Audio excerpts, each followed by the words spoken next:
US6.com.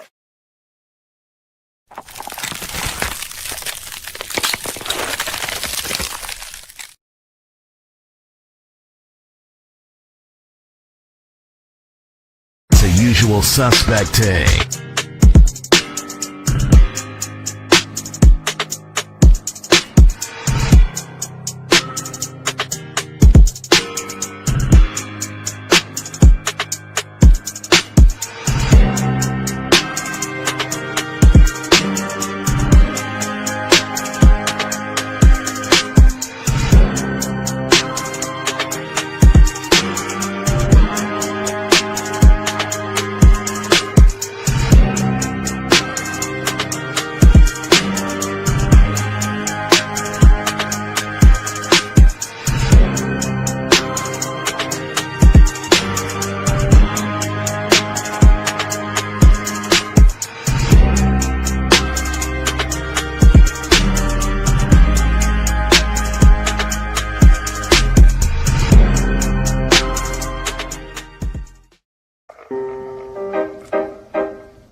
Opportunity at the belt, but once again, we so blessed to fight him.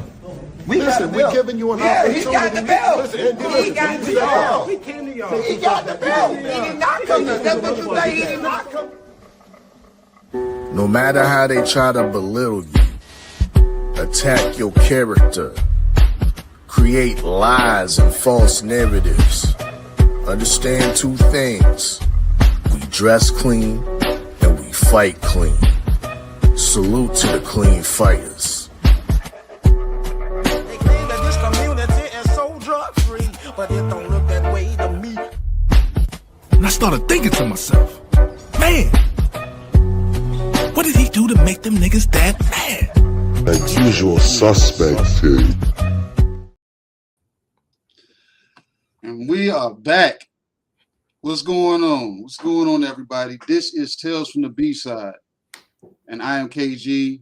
Y'all know this guy over here in the yellow, you know what I'm saying, to my right, Thomas from the Bronx. But look who we got down below. Queen Shower. Hey. What's going on, everybody? Hey, first and foremost, shout out to the chat. Y'all are in for a special one this evening. I want to say shout out to everybody that has pulled up. If I don't announce everybody's name, charge it to my heart, not my mind. You know what I'm saying? But we're gonna get into it. What's up with you, Thomas? How you been, man? What's going on with you? Because you look, hey, Shower, he gave me shit last week because the damn Seahawks beat my Cardinals, and he thought I cared about it. He thought I cared. And guess what I'm looking at right now? And it's 36 seconds left. And you know, we got a shot here. Our team's played bad on offense. Darnold 4 turnovers, and we're still in the game. Our defense has played great, and I'm sweating this one out. We're trying to get a field goal range, but other than that, life is good. Can't complain, man. We got a good one today. How you doing, Shower? Welcome. Welcome to Tales to the B-Side. Thanks for having me. I'm a big fan. and you already know why you're here, because you are a much necessary entity for what we have on the table for this evening. So how are you? You know what I'm saying? Look, I guess is not backstage right now at the moment. So let's talk some let's talk a little November 22nd bullshit. I don't think it's bullshit. November 22nd is going to be a great day. And I told everybody that's ever listened, November 22nd and the month of November is going to be a touchy month because everybody is going to have their sides. People are going to have their divides. People are going to choose. People are going to discredit. People are going to drag. All kinds of things. You know what I'm saying? So not the fight that I'm talking about, but Shower, what is your take on November 22nd as a whole? As a whole, a night that we've all been waiting for, a night of firefights. How about that? What about you, Thomas? You know what I'm saying? What is your thoughts? Like, and don't say nothing about no names. Just let me know exactly, you know what I'm saying, what your thoughts is on the 22nd as a whole. Well, the 22nd is going to hopefully end what I've been saying before the month started, is that it's going to be a November to remember. Okay. So November 22nd is just going to capitalize on that and people are going to talk about November 22nd and the month of November for a long time. I think it's going to be a great card. We got some great fights, and listen, I'm gonna just stick with the old cliche, back in the day, November to remember. That's what it's going to be. Okay, I got you. Oh man, this show, anybody that's ain't been living up under a rock. This is historic right here when it comes to the woes in boxing. And if you're familiar with Tales from the B-Side, then you know there's a lot of woes and stories that have been told over here that have not fallen into the fighter's favor. You know what I'm saying? So we fall in the category, not only, with men, women fall victim to this situation also.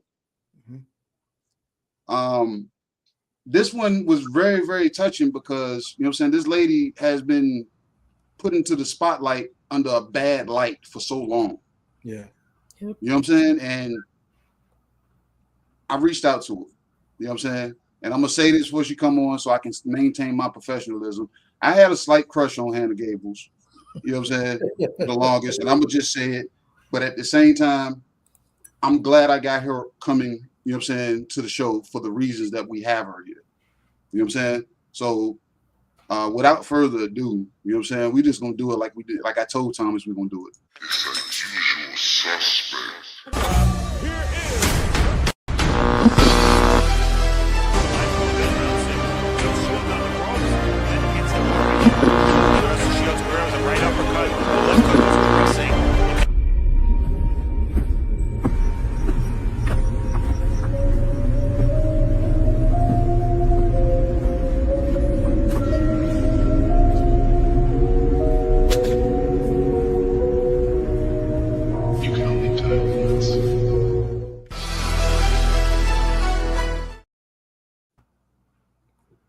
Hanna Gabriels, how are you, Queen? Is she there? It's on mute right now. It's probably having a little difficulties. Yeah. We gonna keep it rolling until get the technical difficulties out of the way. Like I said, everybody that's been listening, if you listen to other content creators that, because she has come on and she wants to tell her story in totality. And I've seen her on a few different platforms, and they gave breakdowns. And this lady, she's willing to talk. And when I talked to her, she told me, she's like, I want to talk, but I'm going to hold it because I have a set of documents that I need to get situated. And once I get those documents situated, I want to come and talk. And here she is. Ms. Gabriels, how are you? Hello, everyone. It is my pleasure and my honor to be here tonight with you. Good evening to all of you and everybody that is connecting themselves to this amazing program. Thank you for inviting me. I am very happy and very fortunate for this blessing. And in the words of Floyd Mayweather, hell of a fighter. Hell of a fighter. Thank you so much. Hell of a fighter. Thank you. I'm honored. Trust me, after only having one amateur fight in my career and, learning in my professionals, it is an honor to be considered a great boxer, a hell of a fighter, as you said.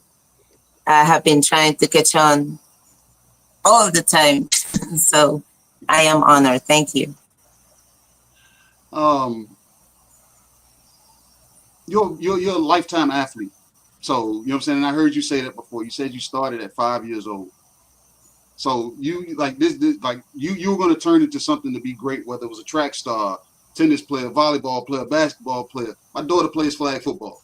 So that's amazing. Yeah, so that sort of thing, like I said, that's right up my alley. And then, like I said, to watch you and me being a novice when it came to women's boxing originally. So when I saw you originally, I saw you for your looks. I didn't look at you for anything else. I said, that is a beautiful woman right there.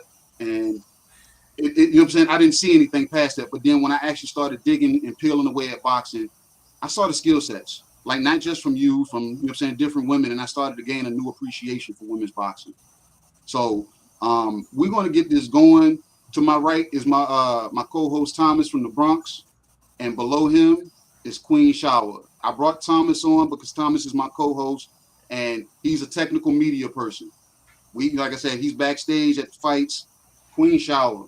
This woman has been able to dissect boxing better than most men that I know, and she calls herself a novice, but she understands the sport of the game, the science behind it, and I needed a feminine presence to come in and be able to, you know what I'm saying, either press you or be there to nurture you. You know what I'm saying? When it comes to what's being said.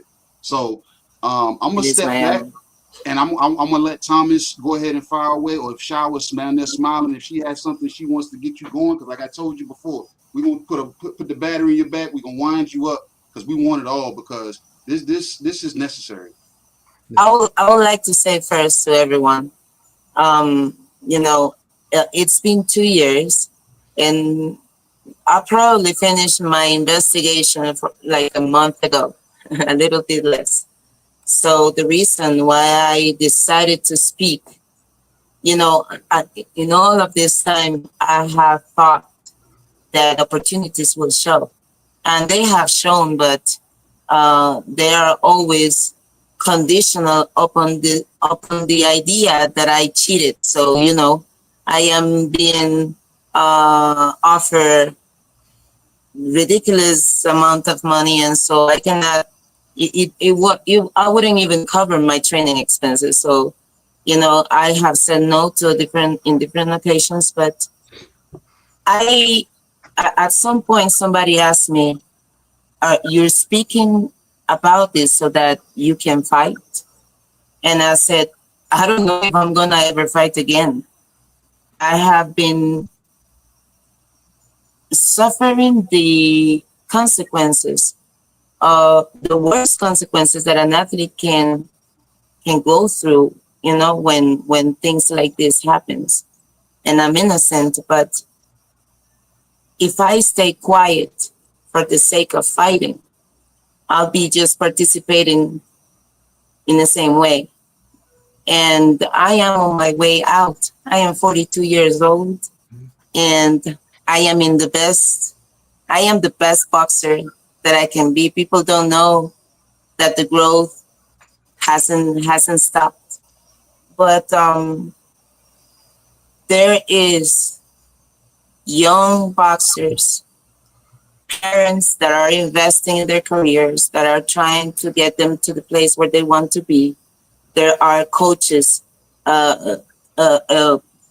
teams, sponsors, friends that sometimes get involved in the career of those who once, or those who dare to dream big. And when these things happen like this, it is very destructive. I need people to know about this, and I need for athletes to know that they need to participate in the conversation, that they cannot trust that they will be treated fairly if there is money interest. And we do deserve to be treated fairly. And I believe that people have to understand that every athlete, every boxer is also a human being. The only reason why I have been able to be an athlete since I was 5 and I'm 42 today is because I've dedicated my life to this. But with that also comes having a family, having a daughter, having the life that I desire. Not everyone wants to be the best and have this spotlight. Most of us wants to secure a future where we can see our loved ones grow, So I am doing this and I am speaking. I'm not asking for permission to fight. And I don't know if it's going to happen. But I do know that the purpose of what I have been through has to always do with serving others. Because that's why on that face-to-face against Clarissa, I prayed to the Lord that I wanted to honor him with the fight. And then all of that mess happened, and I didn't know really how I couldn't see it. And like, how can I honor you like this? But I have understood that the only way that you can honor the Lord is in those moments when you think that everything is unfair, when you think that things should be differently. But at the end of the day, and after 2 years of a lot, I am grateful, because if I can somehow make people aware of these things, and in somehow the authorities get to recognize that they're not always right, or that there is not always everyone that wants to play by the rules. Something has to happen. Something has to happen. Change has to happen. So please, let's go over it. I'm excited. In my job field, they call that whistleblowing. Mm-hmm. Yeah, that's what it is. Yeah, like people will frown on it, but at the same time, when it's bringing justice to what's being overlooked. We already know boxing to be a corrupt sport. We already know that. But at the same time, you got people that's still trying to cut corners. You know what I'm saying? And with you going through the VADA process, and periodically I'm going to throw things up on the screen, and like I said, we can go from there. But the way VADA, correct me if I'm wrong, when the agent came to your house, they saw he came to my gym. Yeah, came to your gym, and they seen and they knew about the dog situation, the C-section, and using the topical spray. Did that agent not tell you that you needed to fill out additional paperwork to clarify? Yes, we did. Yes, we did. That is the paperwork that you see there. Okay, I might explain something, because like I said, it's been 2 years trying to deconstruct what happened, right? And so when I went to the press conference in Detroit for this fight, I came back home, and one of the dogs was like a balloon. Before I left, I did not see her big like that. We went to the doctor, and they told me, you have 3 days, and they're going to be here in about 3 days. So we went to the doctor. She had the C-section. The doctor sent the medicine. And with the medicine, there is one that is called Neocept. That is a spray for scarring the tissue.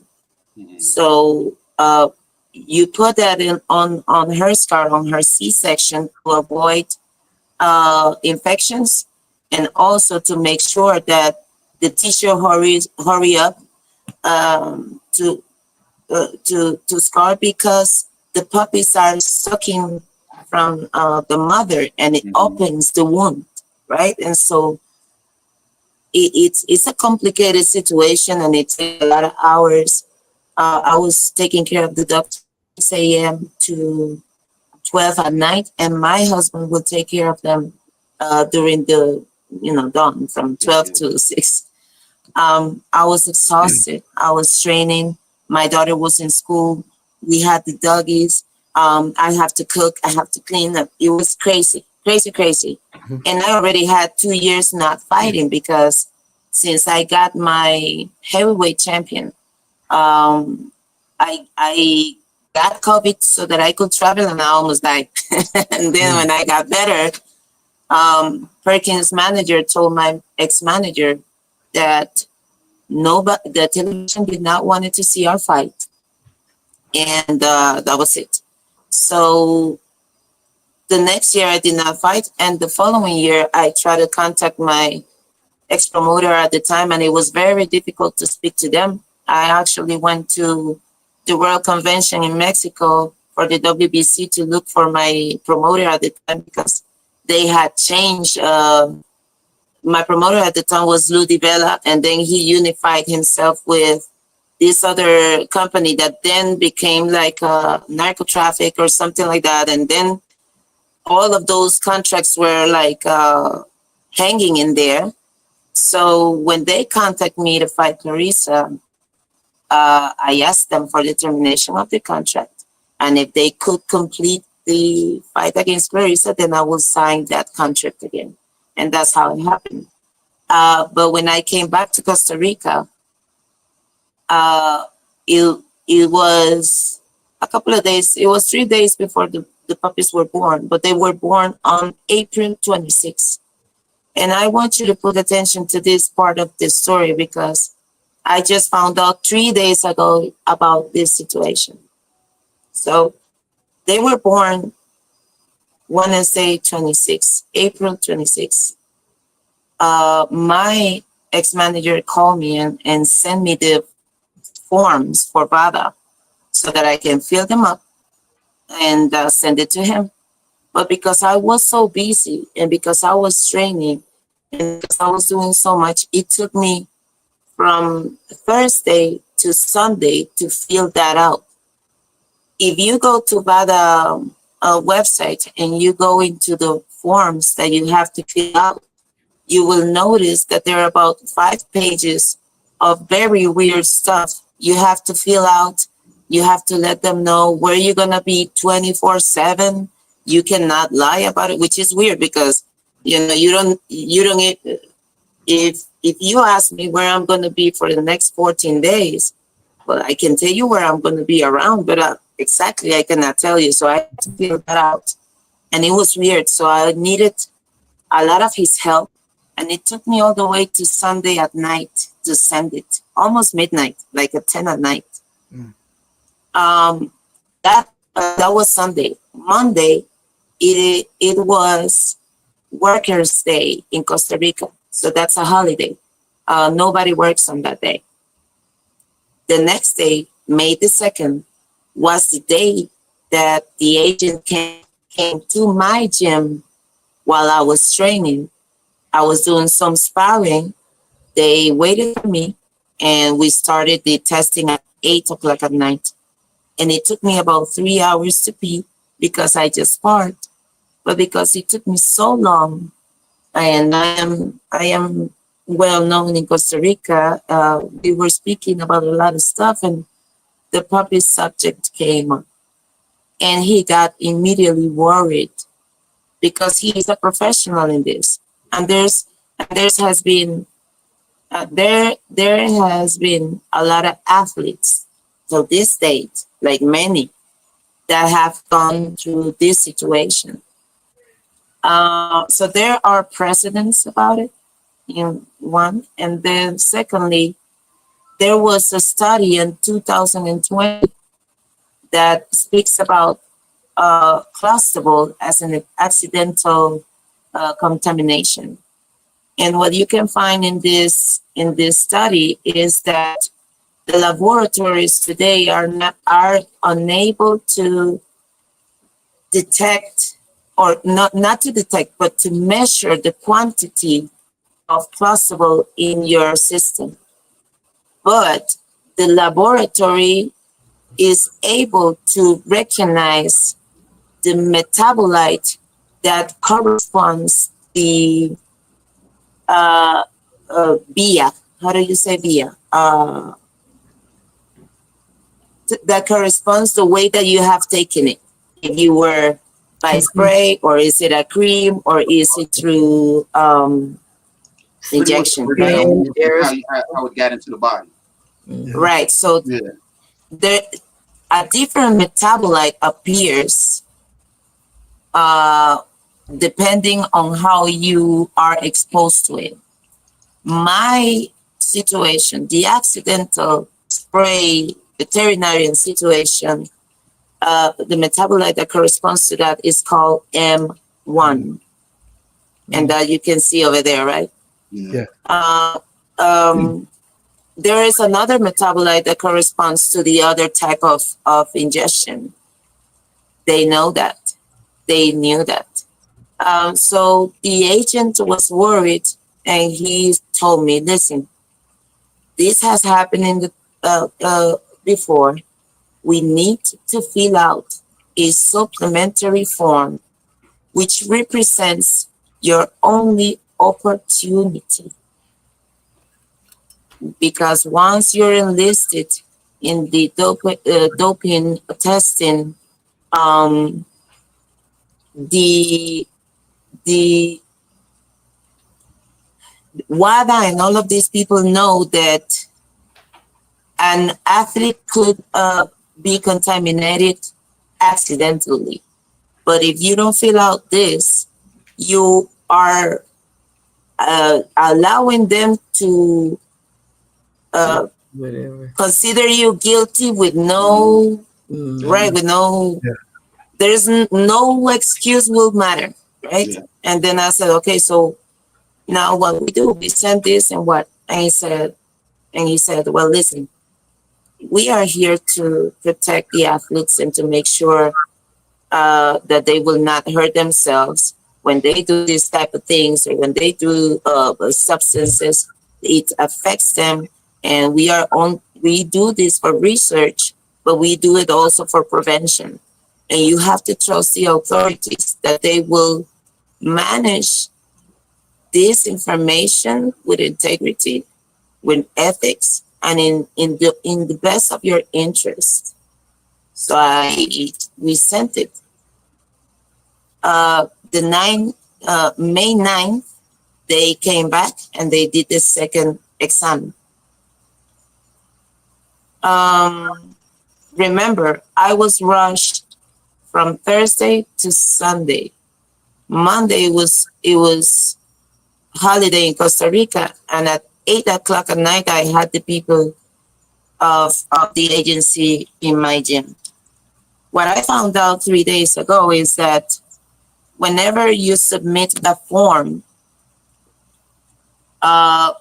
it takes 2 to 5 business days for the information to be processed, for the agent to be assignated, and in those 5 days, I have to receive a written notification that says that I'm enlisted in the program and that I will receive a visit at any time for the next whatever days. I did not receive that. I also found out that in the newest the study that was done in 2023 for accidental ingestion doping for accidental clustable situation, and there's another one in 2025, is that metabolite M1 only lasts in the body 6 days. Wait. When my 6 days, but so metabolite 1, when it's what it takes, it's about 6 to 10 days, but it takes around it takes 6 days in your body. Right. So did they tell you how long?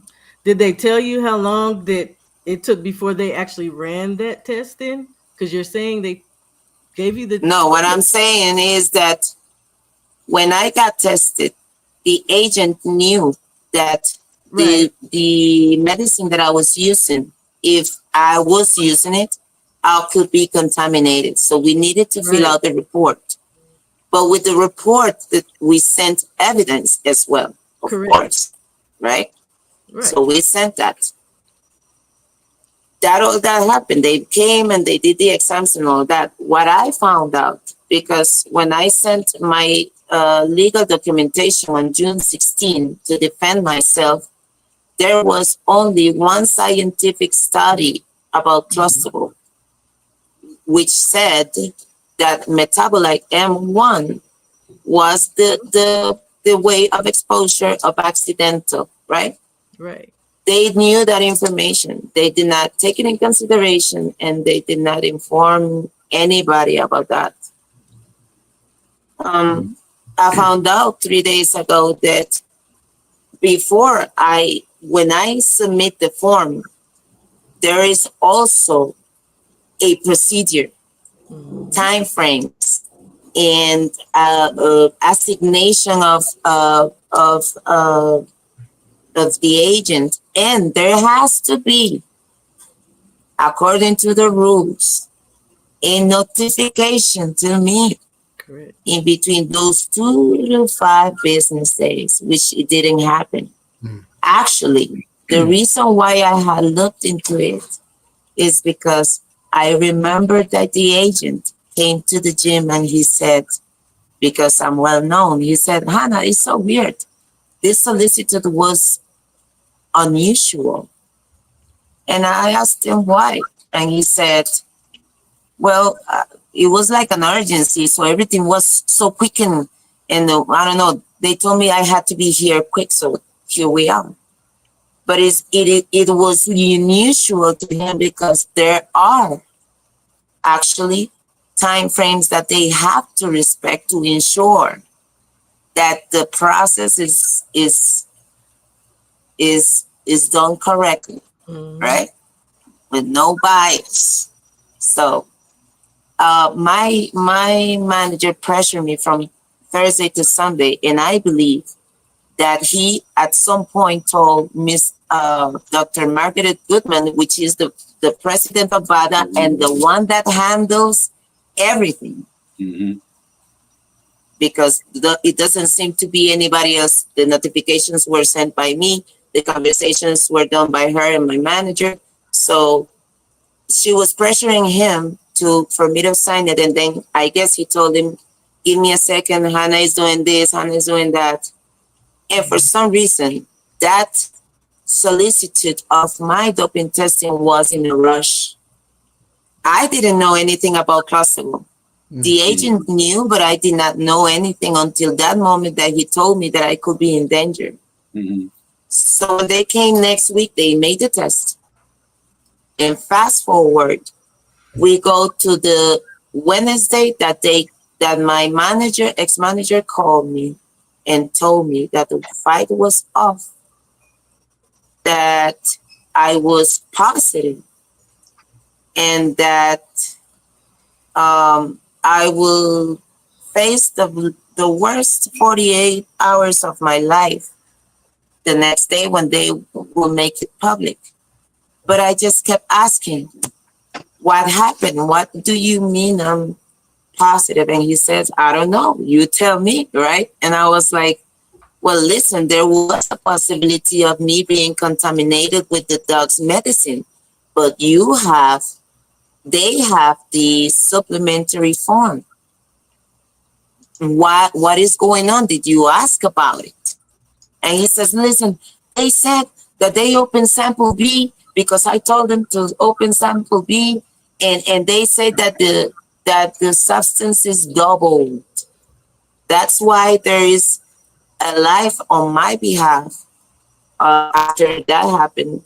Well, where I say that the substance was doubled, because that's what I heard. But the study, the 2020 study, the only study that speaks about plausible, which VADA should be in vanguard with, says that they cannot measure. So when they told me that there was a sample that had double the amount of the substance, it was a lie. But I repeated it because that's what I was told. Now, I received that information. I went to the gym. All of my clients were waiting for me with presents and everything. They were so excited about the fight. They were saying goodbye to me. It was one of the most difficult moments to face deception in people's faces. Is very difficult to face something like that. But I went. They were amazing, and next day it was announced. I was actually on a high school giving a empowerment and self-defense workshop, and they announced everything. I received the notification for WADA and on the 30th of November. According, no, 30th of May, I'm sorry. I was verbally told that Wednesday. But when I checked when I asked for that information to be sent to me, they forwarded to me, and in the chain of conversations, the first notification goes to all, and there was everyone but myself. 3 days before, they announced it to me verbally, because the official and written notification was sent to me until the 30th. By then, I knew that I couldn't do anything, right? One Wednesday, the following Wednesday, I woke up thinking that I had the greatest idea. And I said, let's go to a laboratory, let's ask for a test, and I should be clean. And we can rub it in their faces, right? So I went to the laboratory, and the worker there told me, "Oh, Hannah, we wish that we could help you with that, but nobody can make a solicited for a doping test unless it's an authority, an entity that has the authority to ask for it, and it will take long, because first, when they make the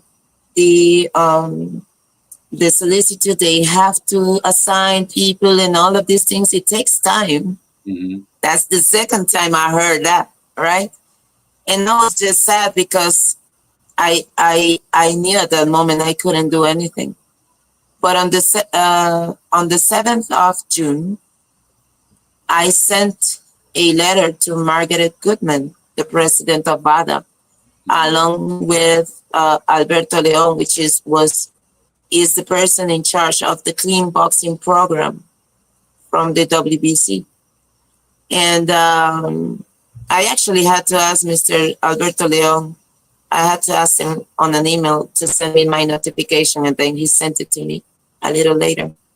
And I asked Dr. Margaret Goodman to please review the documentation, the supplementary form, and the evidence that they had in hands, because I thought it was the way they communicated my situation. They didn't say it was plausible. They said Hannah turned positive from a derivative of a testosterone, blah, blah, blah. So it sounds like I was cheating. They never said, which was the substance. If they would have said the substance, I would probably, spoken differently. But also, I want people to understand, because a lot of people told me, why are you coming to speak until now? And like I said at the beginning of this, it's been, since it happened, I've been studying my case, and I've been trying to understand what happened. But there's implications when you are an athlete that respects authorities and respect rules and do as is he or she is supposed to do. The implications also of this situation is that you will be silent, and that they will handle, because they are the ones in power, and they are the authorities, and they are the ones that know. You are subject to what they decide. So it is not like I knew much, and it is not like I was allowed to, really. So I asked Mr. Margaret Goodman, as you can see over there, that I will not open the sample B, because according to my friend, my lawyer, if I ask for the sample to be open, they could discard the petition if they can prove that the chain of custody was done correctly. Yeah. But maybe I wouldn't have not been contaminated then, because the metabolite only lasts in the body 6 days. That's what I was Right. asking you about earlier. Yeah, that's what I was trying to get at earlier. I was exposed to the medicine 12 days since the day we're born. So probably if the times would have been managed how the rules say, the window of me being contaminated will have closed. But I'm not trying to say that they should have overlooked things. What I believe is that another test should have been run. Because my thing is, Hannah, I don't want to cut you off, you know what I'm saying, but I'm leaning on this damn agent, because he pointed out the fact how famous you were, how known you are, how everything about this. So him knowing this and telling you to fill out this extra paperwork, he should have made a phone call to expedite that. Because I'm like, I got a situation here. She has, you know what I'm saying? That was one of my questions. Yeah, that was one of my questions. That is not allowed. Yeah. That is not allowed. That agent. That is not allowed. The agent is rubbing me wrong right now. Yeah. Like I gave you this information, and I know that it's under a timetable. I should have made a phone call in that moment to say, hey, she has extra paperwork coming in. We might have to hold this up. Yeah, but another little piece that I feel that is forgotten is that Hannah, and correct me if I'm wrong, you voluntarily submitted those documents and submitted, the what is it, the veterinary product, and you told the agent as well. So it's not like he informed you after you informed him. So that should have been ordered as well. But this is the thing: the agent, the one that was assassinated and the one that was in charge of the chain of custody, did his job right. He did not do anything wrong. What happened here is this: remember, every fighter that goes and fights for a world title right now, maybe for about 3 or 4 years now, they are subject to VADA and the clean boxing program, especially if they go for the WBC. Because I don't know how, I do understand that the sanctioning bodies have their own rules and their own way of working. And I believe only when they are doing unified or they're unifying or they're doing undisputed, whatever, they are subject to VADA and to the clean boxing program. So that means that clean boxing program and VADA are the ones that are looking up to this information. They are the ones making the solicitors, the petitions for the exams. They are gathering the information. They get the results from the laboratory. And VADA says, I only deliver results. Yeah. But according to their website, they say that when they will deliver those results after analytical, scientific review to ensure that the athlete, his rights are covered. Right? And so when VADA received that information, they should have looked into the supplementary form and evidence and say, well, okay, we have proof, but if we don't trust her, we will send on other exams. So I got a question, because I believe I've heard you say also that they said other athletes have had the same occurrence with cloisterball, correct? Yes. So they really definitely should have looked into your background and see that you submitted this paperwork. They failed to do their job. Yeah. Yes, but that's what I'm saying. That documentation is exactly their job. It's not like, oh, that documentation. I mean, uh, for me, it's hard because if you are to see those forms, if you were to sign those, I didn't really wanted to sign those. I actually told my ex manager at the time. I said, "Do I really have to sign this? Isn't that they say that it's voluntary?" And he says, "Well, if you don't sign this, you will not fight because they will think that you are cheating or that something is right. So you submit yourself voluntarily for them to check you out." And then I also submitted the form because there was a situation that is indeed accidental, something that I cannot avoid because before I even signed this contract, the puppy was already pregnant and I did not know about it. And when it got the time to take care of her,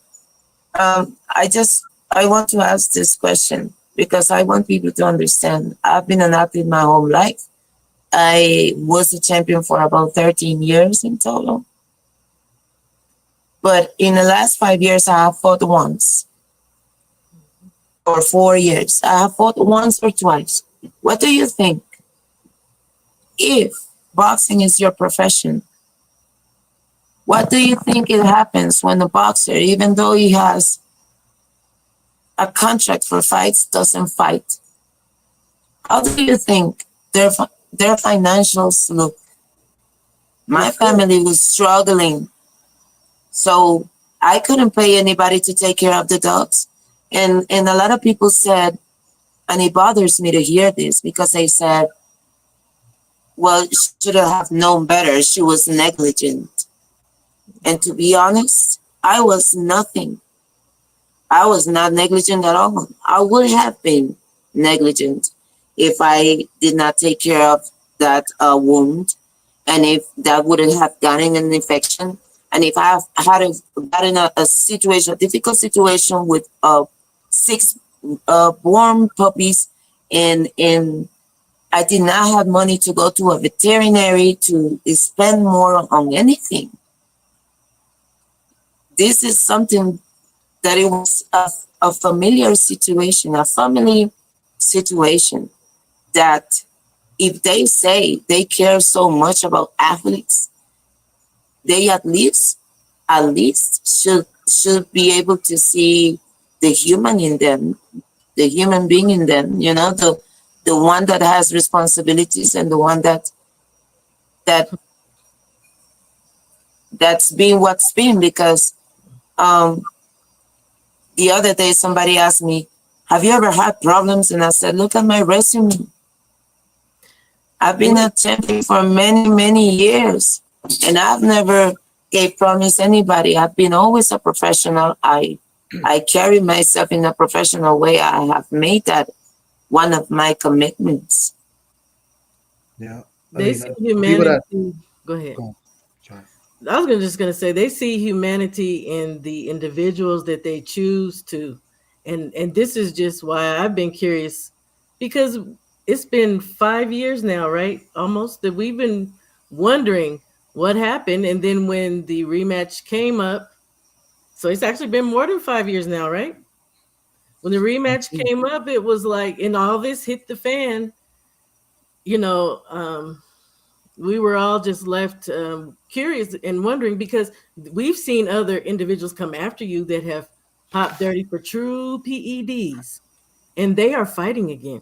They're fighting coming up here shortly. Yeah, real stuff. Yeah, real stuff. Yeah. With the real stuff, They actually put into their body, not something that it was absorbed through your hands. Through anabolic steroids. Yeah. So, yeah, we've been watching, and we understand what's going on. Well, we don't know what's going on with you, but we're glad you're here to straighten all this up. And for everybody, for the record, her paperwork that she's sharing with everybody on my channel is in my description box. The link is in the description. I'll put it in the description or in the chat here shortly. I appreciate that, show. I just want to mention just one thing, like, you know, the unfairness. And by the way, we always do this in the beginning of the program. We didn't do it today. You know, for people that don't know, you're a 4-division world champion, right? Light, middleweight, heavyweight, right? This is what I mean. Correct me if I'm wrong. And I want people to know this. Like, you know, you've been a professional for a long time, but you're also a 4-division world champion. You know, you've been a heavyweight champion, welterweight, light, middleweight, and, you know, super welterweight. Heavyweight. Yeah, that's super. Yeah. So with that being said, no sanction has ever been put on you by any of the, you know, organizations, you know. So do you feel like, you know, like a misjustice was formed? Obviously you do feel that, but like, why do you think that is? Like, you know, why can't they make a public statement to say, look, you're innocent, you know, you're not guilty of anything? Yeah, we messed up. They should have, when they gave me my adjudication letter where it stated that I was innocent. But we have to understand that these are legal implications. I mean, if you are an authority in this area and you have rules and you have regulations and you go against all of them, why would you? What does that mean for your credibility as an entity that is fair and that cares about the boxers? Yeah. No, you're right. I mean, the WBC is one of them, and I've been very vocal about the WBC because the WBC in Suleiman has done a lot of shady things, and you know, I'm on the radio every Sundays in Ring Talk Worldwide with a guy named Pedro Fernandez who has a good relationship with Suleiman's father. They kicked us off the radio. We used to be off the TV because we used to be on WBC TV. They kicked us off the TV. Airing the TV, the radio on the TV, because we voiced our opinion on a fight. So, like, I mean, it's something that has to be said about not just the WC, but these other sanctioning bodies as well, and these organizations that, you know, what they're doing to these athletes is completely wrong. I think that I cannot speak for others because I don't know the situation, like I said, but when it comes to the doping situation, this is what I want people to understand, because I was a champion for many years and I always did doping testing, but it was regular doping testing. You know, you urinate and they test you for marijuana, for coke and all of these things. But once I believe and I understand that they are doing this to elevate and to ensure that the performances are fair. Right? If you see Clarissa's press conference before the fight, my fight, the one that I wasn't there, that she was with Marisela Cornejo, and she said there was no hard testing before I came up and asked for it. You know, I am, and then she said, when she said that she thought that maybe I knocked her down because I was probably then positive in pets, like I was at that moment. You know, so I'm trying to say the boxers are in a very, very, very vulnerable situation, in a very vulnerable position, when their information is not really fairly and according to the rules, which is the most important thing here. Because everybody has pointed at me and say, hey, you did this and you went against it and you violated this, and I didn't violate anything. Wow. And that's the problem. There was a lack of respect to their own rules, but it was not on my behalf. But it was so easy to believe at the time because, like you said, the media spearheaded it. They got ahead of it all, and once they put it out, and you already know that the type of culture that we're in, they're looking instantly to cancel someone. And once that made it to the other side, everybody started dragging. You know what I'm saying? So without this information and then them having you sit silent, we're sitting back like, what's true? Well, what's not true? I want to say there, you have seen those for everyone that wants to see those documents. You will see only facts. Mm-hmm. Yeah. Only facts. I'm not talking about my experiential part.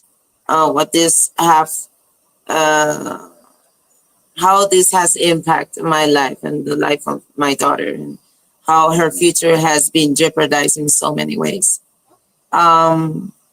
But there was somebody asked me, why aren't you fighting? And I will not say the name because I respect that person, and we cannot shoot the messenger. And I have a lot of respect for that person. But I was told like this. Listen, they say that all of that legal stuff, all of that crap, they don't care about. Who's that? They want you to write a letter, not admitting that you did anything, but saying that that that you know that what happened was wrong, and that you will submit yourself to do whatever is necessary. Remember, I did that with Bala. I'm still submitted to the resolution because I got that resolution until November. Right? But I was not sanctioned. My bills were still with me because they knew I was innocent. They couldn't sanction me in any way. I actually have a mandatory fight from Perkins. They made a mandatory in September. So I told them I couldn't organize anything until I had a letter, that will redeem me. And so that in that sense, I could go and look for sponsoring, because of course, this situation killed all credibility. Nobody wanted their brand to be, how do you say, to be almost related. smeared, but at the same time, misguidedly smeared because you didn't do anything wrong. Exactly. No, they were like, oh, Hanna, but you know how the brands, or the brand cannot be related to you in this sense because it looks bad. And they all wanted to support me, but they couldn't. So I was waiting for something, and I was waiting for them to say, okay, no, we were wrong. Hanna is good to go. Like, yes, right? None of that happened. I received that when they told me that, and so I want to go back. They say, that before admitting that they went wrong, they would rather your career to die, right? And I said, it was hard to hear it. And I said, okay, I guess. And he said, they already turned the wheels on you. He said, don't shoot the messenger. But they said they don't care about this and you need to write that. And I said, I will not write anything admitting something that I didn't do.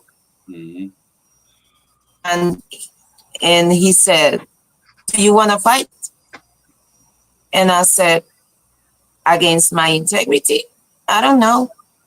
And he said, don't fight then. Oh no. Who? I'm like, so who? I got my adjudication letter in November.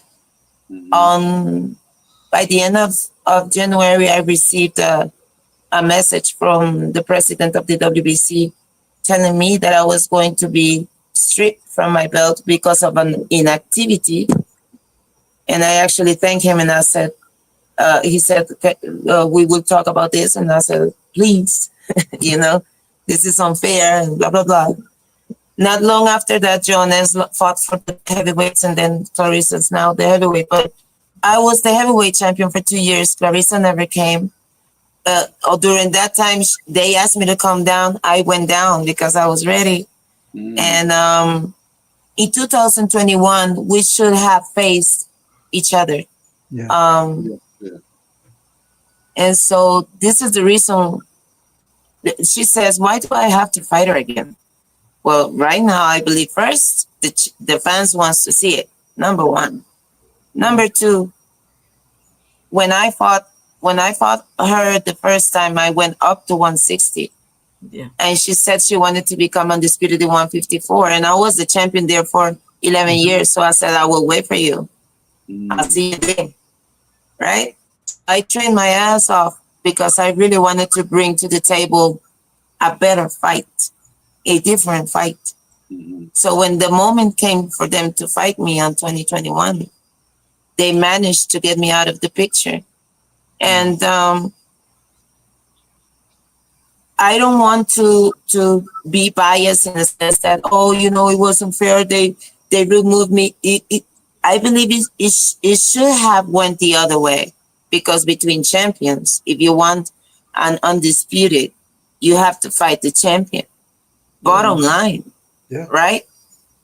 But they were selling this as the fight of the century, and I did understand that.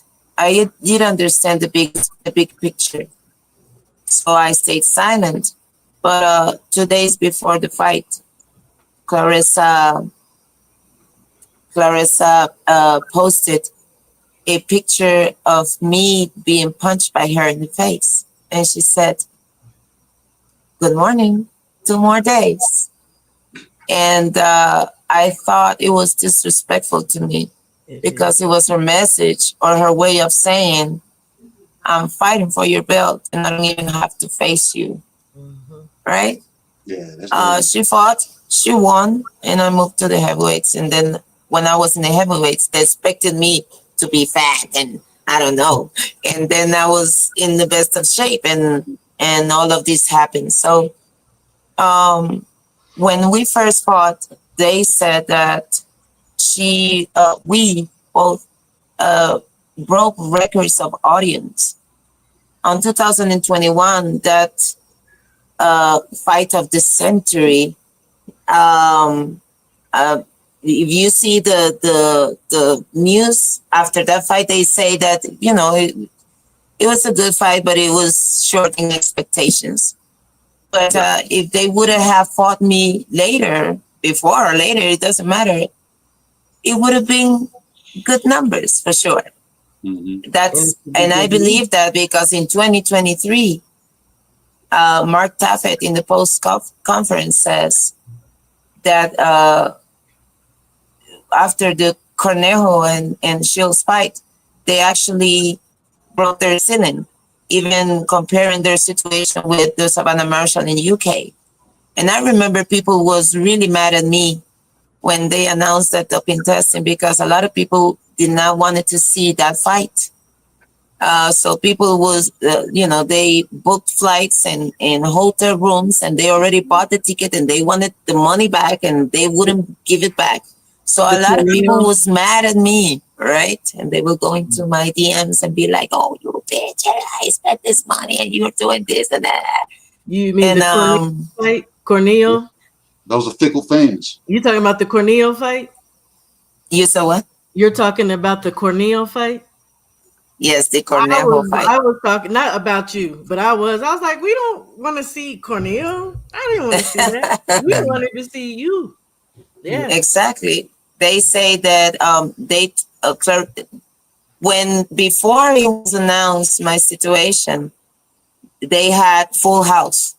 But in the fight, only 11,000 people showed up out of 15,000 that spaces that there were. But also, they sold in Latin America, people with, after they announced the doping testing, the rest of the days until Friday before the fight, June the 2nd, people will call me. And they were relieved that I was still fighting, because they were still publishing the fight as if I was fighting.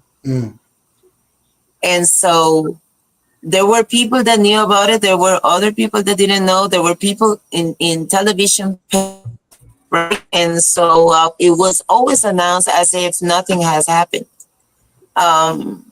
But yeah, it's the aftermath is I just recently, some weeks ago, got to see in paper and realized that I was played like that. And I could probably keep shut to see if they decide if I'm worthy of them having me in a ring. But I rather speak up and warn those that are coming. I really want to fight Clarissa. She keeps spreading the narrative of me being a cheater. She says that she likes beef. There's real beef here. Yeah.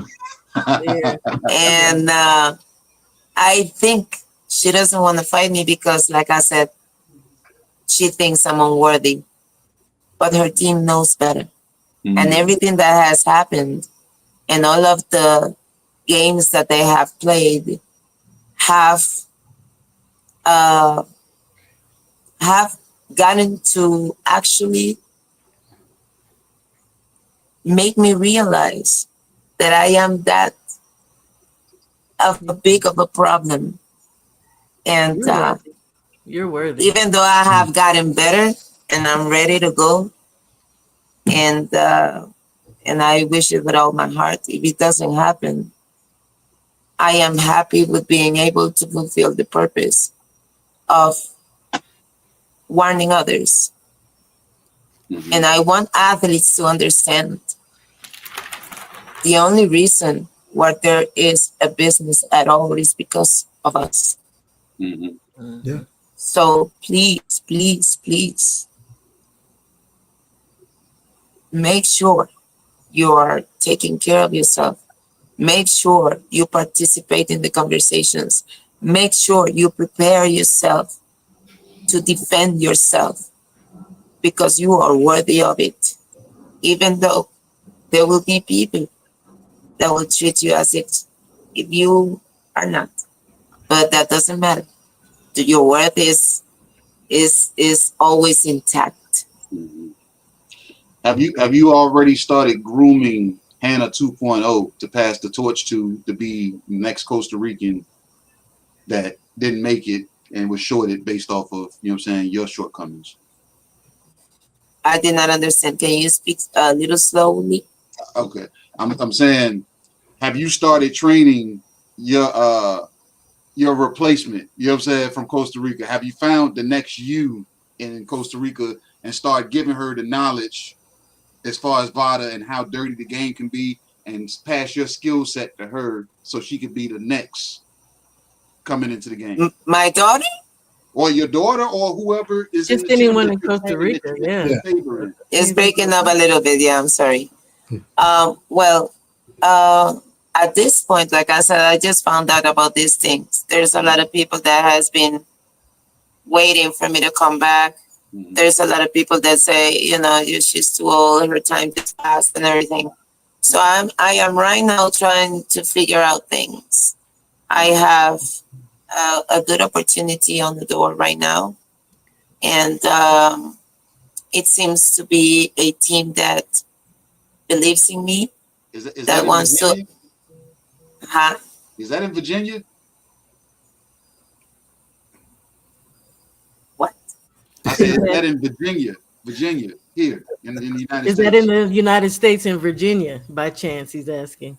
No, that is not happening anymore. Because I was I was offered a bigger deal, a better deal. So I was told, they told me, okay, I offer you this for you to throw everything away, and so I threw it away. So I'm about to probably close that deal in the next week or so. If that happens, then you guys will see me fighting regardless. Okay. Regardless, if they don't want me, if they don't want me fighting, regardless, they will see me fighting, and I will be able to show some of the great advances that I have. And I'm a totally different boxer. I'm very proud of the of the advances. Yeah, the Um, development. yeah, because I haven't been able to fight much. So, fighting gets you to a higher level always. Mhm. But I am that type of person that believes that whatever God has gave me should be enough for the mission that I have. Mhm. And they haven't stopped the growth. And I want to say, last fight I saw, Clarissa, Lenny Daniels did very good. Mm-hmm. Pulled So, that girl up. She pulled her up from lightweight, man. I got a question for you. but What yeah, weight go class? ahead. What weight class you gonna come back at? You know everybody wants to know that. Super Oh middle well, still? I right now my weight is 165 pounds with clothes. so I'm like 163, something like that. Girl, man. Um, I have been an athlete since I was 5 years old. So right now I'm unable to eat, sleep, and train like I used to because not only I don't have the resources, but I don't have a fight. And that makes it very hard with the few resources that we have to gather that to maintain a weight like that. But I'm thinking as soon as I start training in the camp, I will lose in about 12 or 15 days about 10 pounds. So I want to fight back in 154, and Ooh. I don't know, maybe 147 is in the door if my body responds well. But I think 154, my old time division should be the place. Okay. I got questions too. I know, you explained everything that's gone on. I read the documents. But I'll just make it real simple, like because your name is cleared by us, it's cleared by the people watching, and like I think we needed to get out there more. That's just me. I'm always trying to help people. I want to, put people out there and prove their innocence. If you had one word to tell a message for the organizations that's mishandled your case, what would it be? To the kids and to the To the people. to the to the organizations that mishandled your case. Oh. What would it be if you had to tell them? You have to tell them something. Yeah. Well, first of all, I would like to say that I have proudly been a champion of the different organizations, and it's been always a privilege. I am happy that I was able to bring this to the table because it makes me happy to let you know, all of you know, you were wrong about me. I have always respected our sport, and I have always committed myself to it with integrity, with ethics, since the moment that I became a champion. And I did understood um, the the importance of the place that the Lord was giving me. I am not trying to be a victim, and I am not trying for you to redeem me in any way. I think that is a job that the Lord has in His hands, and I can't wait to see Him do it. But I do want you, especially Bada and the clean boxing program, to acknowledge your responsibility. I want you to recognize how destructive your decisions can be when you decide not to respect your own rules. Your lack of respect for your own procedures speaks volumes. And I believe if you dare to announce to me on a form that if I fail, my life will be destroyed as it has been destroyed. You should at least recognize the power that you have and be fair and understand that we might represent a business to you, but we are human beings. We have a family. Some have a family, and you have jeopardized my daughter's future. And for that, I will not forgive you. But for everything else, I only hope that my case serves to those who are in danger if you do not change your ways. So, with all my humility and proudly innocent, I just want to humbly petition for your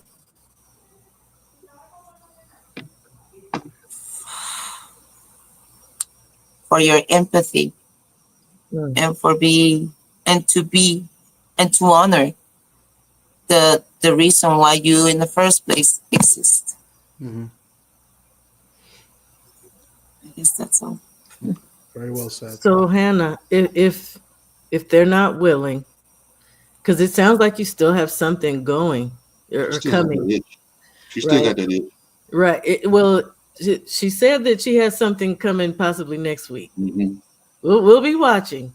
But if they I will are be not, signing apparently a good contract next good. week. But if they're not willing to apologize to you and publicly, because you absolutely deserve that. Oh no, I don't want apologies. No, you want. No, I don't need apologies at all. I just want people to understand the dangers of trusting blindly that the authorities will do right. Better already, right? That's the important thing. Like I said, I'm not asking for permission. I'm not trying to, none of that. They have, this situation has taken everything from me. Yeah. And I have nothing left, only my voice, only the evidence that I have to announce to all of those that are dreaming on holding a belt like I did one time. Be careful. Yeah. Be careful. I know you don't want any, you don't care for any apologies, but shouldn't they be held accountable and and help and take responsibility for what they did and clear your name and say, look, we made a mistake, we didn't do something we were supposed to do, Hannah's completely innocent, and we apologize, maybe to apologize, you forget about that part, but to hold accountable for their mistakes and to let people know what they did, because it goes on. Like, we have guests all the time on this show, right? And they tell us different stories and scenarios of how they got mistreated, cheated, and unfair bias, etc. And we want to get that out there to the younger fighters. So holding them accountable. But for you, what would you tell the younger fighters and the people coming up? What would you tell them and how to deal with these systems in place? Whether it's VADA, the clean boxing program, what should they look out for, so that they don't fall, for any of the injustices that's faced you? I think they need to inform themselves, but it's truly not the job of the athlete. The professionals are them. Yeah. They are the ones that say that they do this for prevention and education. I haven't received any help from VADA or for the clean boxing program to do anything. They just received information and decided if I was innocent or not. No help whatsoever. No, like trying to explain, nothing. So I am tired of people thinking that this is the athlete's responsibility. It is not. It is their responsibility. They are the professionals. They are the authorities. They are the ones that know about this. They are the ones that have dedicated their life to these things. We know nothing about it. We train and we fight. Mm-hmm. And if we are to learn about this, the responsibility cannot be all ours. My situation is evidence that an athlete is powerless. From the moment that he decides to sign that, it's powerless. He depends solely on them. To follow So their they are own the rules. ones to understand that when they disrespect their procedures, their time frames, their rules, they are disrespecting also the work of that athlete. And they are jeopardizing everything that that athlete has built. And some of us have built, has been building a lifetime. Has anyone spoken out on your behalf? Any of the other fighters at all? Any? You said what? Have any of the other fighters came out and spoken out on your behalf? Oh, I don't expect that because that's you know, in these situations, if people take sides, then they probably get blocked because they are seen as a problem as well. So in boxing, you don't see people a lot, you know, supporting each other in these situations because I believe, yeah, you are just put it aside. That's why in the document I say the silence of an athlete to not be pointed as a problematic is also the dirt or the soil that it gets buried with, you know. So it's a matter of decision, and I have decided that the pretty earrings that I once was honored to wear, I don't have them anymore, but I'm still whole. I am still that athlete. I am still that champion. No titles, but still that champion. And that is enough. I don't need uh I don't need them to recognize it. I don't even want it. I only want them. I only want this to be probably the beginning of change. Yeah. Part, you know? Yeah. I can appreciate that. Thomas, you got anything? Shower, you got anything? I'll close with my final statement, you know, and you guys continue on what she said. I mean, you know, from me to you, Hannah, and I'm sure everybody else agree, you're always going to be considered a champion. You may not have the belts, but we're going to call you champ nevertheless because you're a champion, 4-division world champion. So, you know, and keep moving on. And, you know, you have a fan in me and myself. And yeah, I know you have other fans as well. And we're just here to support and continue to see you to grow and, you know, and proceed in anything that you do, you know, and I wish you the best. Thank you so much. Please send me all your pages so that I can follow. And I want to say hi to my friend Dion in Pennsylvania. They're the ones watching they told us to tell us that they're going to have it big and everybody's looking over there. So just want to send my love to my Woody face and to all of my friends. Thank you so much for giving me this opportunity.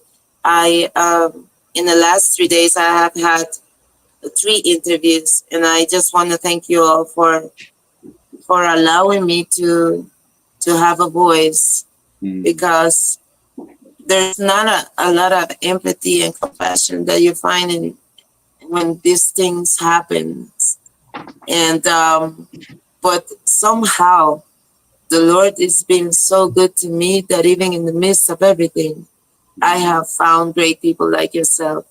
So just thank you from the bottom of my heart. Thank you for allowing others to know the dangers and hopefully I thought, like I said in my document, I thought that my legacy was to have been the first world boxing champion of my country 15 years ago. But my true legacy is this. It is more important. What it is much more important to warn those that have a future. Yes. My future is uncertain as well, but it's a shorter one.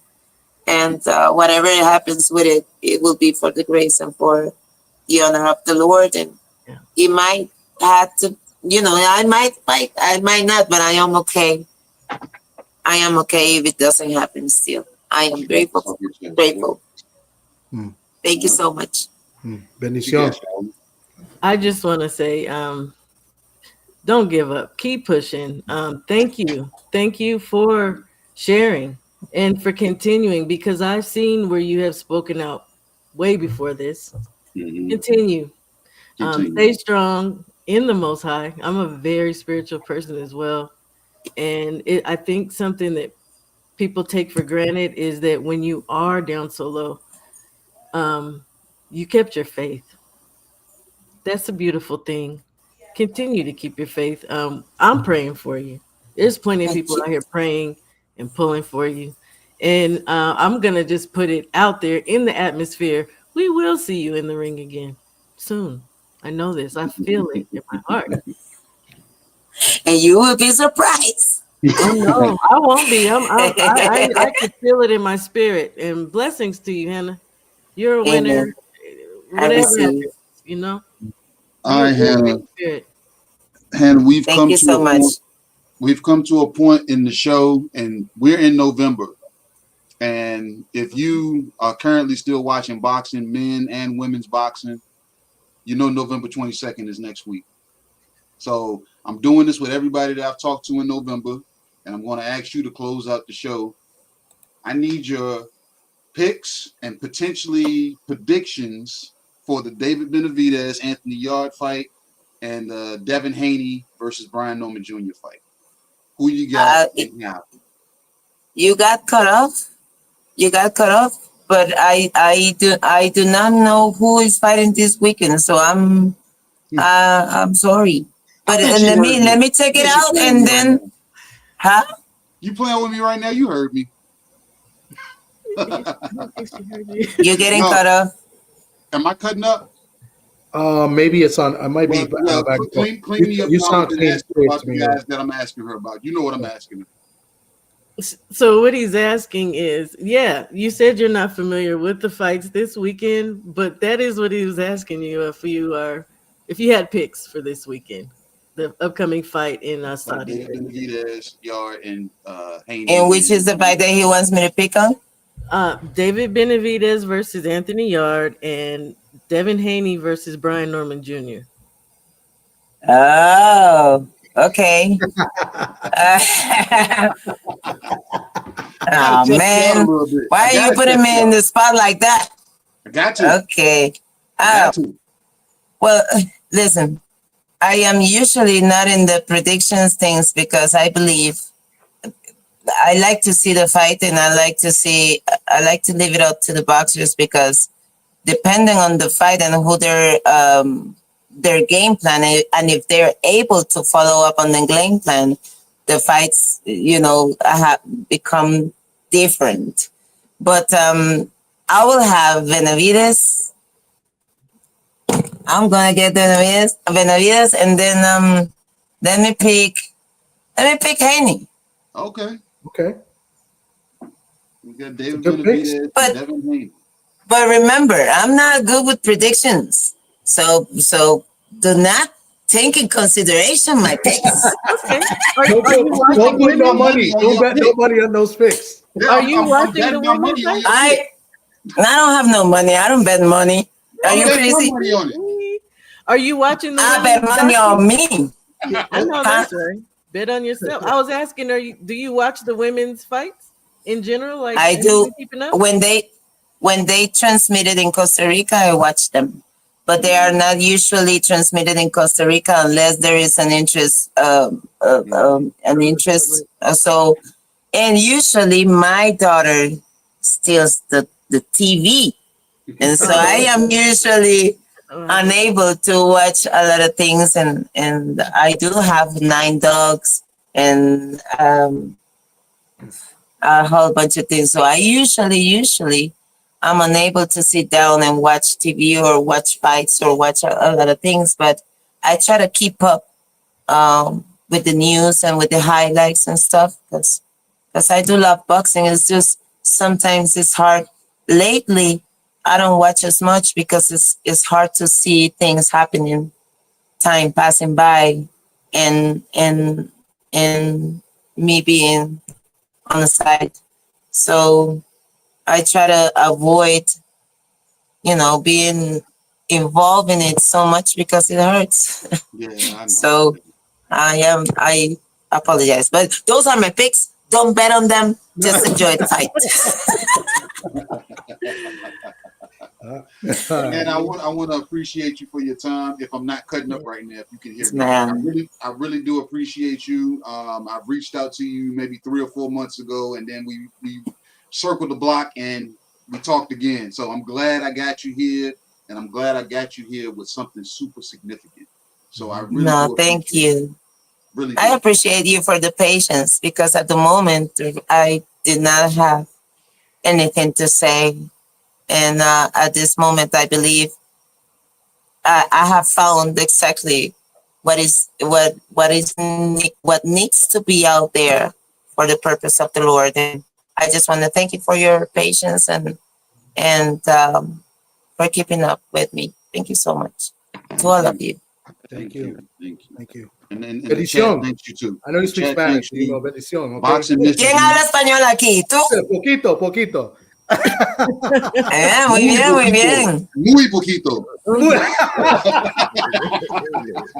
No importa, poquito es bueno. Sí, gracias. Yo hablaba poquito inglés. My mom full blown Spanish.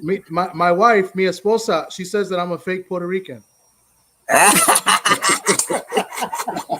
Oh, pues salúdame a tu esposa, es brillante. Gracias.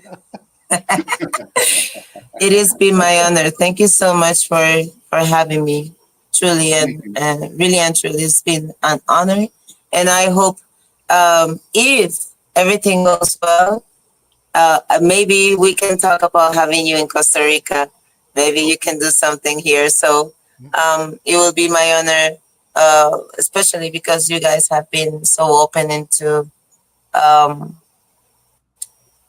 helping me out with this situation. So I really want to have by me those who have been brave enough to help me out. So we will be speaking soon. Okay.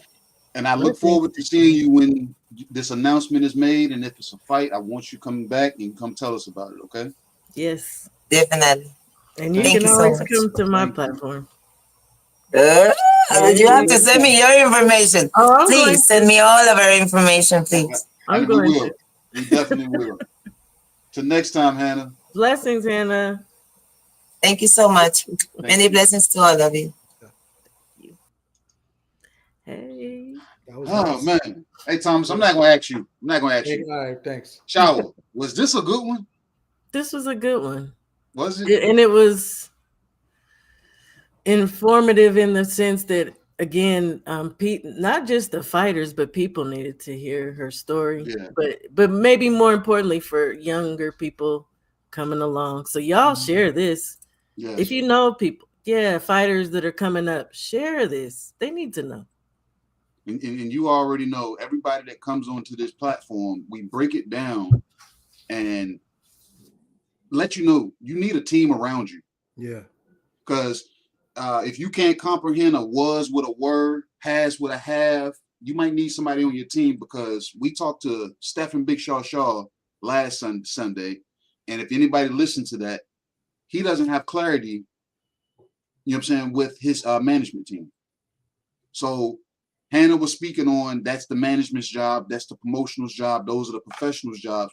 But if you have management and promotion that you don't have a serious rapport with, you're going to have to put your ears to the street and actually pay attention to the paperwork that's going around. And I understand you guys want to fight, and that's what you're here to do, but you have to pay attention to the ins and outs, because they will still jerk you, even in the era of Chat GPT. You can take any document and run it through Chat GPT, and it'll summarize what you're looking for. If you're not even utilizing that, you will still get jerked in this game. You will. And Hanna just exposed that VADA will jerk you. They will jerk you also, not just the sanctioning bodies. They will also, because they're not standing on their own code that they should be on. Yeah, or their own rules. So that's what I think pissed me off the most about this and hearing what happened to her. These are y'all's own rules, and you guys broke it, and you don't have the nerve enough to come out public. She might not want the apology, but damn it, she deserves that publicly. Yeah. They need to make this right. Yeah. I agree. And another thing about this lady, class act. Yeah. She's not out here going after the individual who's been out here calling her dirty and that's kind of involved in all this. She has been keeping above the mess. So shout out to Hanna, man. Shout out. And I brought up the WBC because they're part of this, right? And I'm just tired of like the shenanigans that Suleiman plays and some of these other presidents and stuff with these organizations. They have to take some accountability. And even if they felt like they did nothing wrong, they should still, go with the facts. And you don't think that the WC could have made a statement with all the resources they have and made a statement and say, look, she's a clean fighter. She did nothing wrong. Like, they could have done that. Why didn't they? And that's my problem with Suleiman and the WC. They don't take any accountability. And what they do is they take the simple route and they kick you off, or they shove you off. And, listen, guys, I mean, what I said earlier is true. They kicked us off WC, and it's not my radio show. I'm just like a guest that comes on each week on somebody else's, radio show that was being produced on WBC TV. They kicked us off. And I spoke to Suleiman in person in July, and he kind of shrugged it off. He just smiled in your face. He smiled it off, and he kept saying, that's my friend, regarding the host of the show, Pedro Fernandez.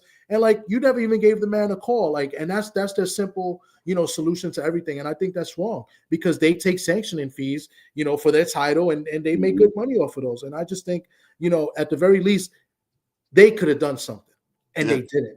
And that's why I brought it up. And it's messed up.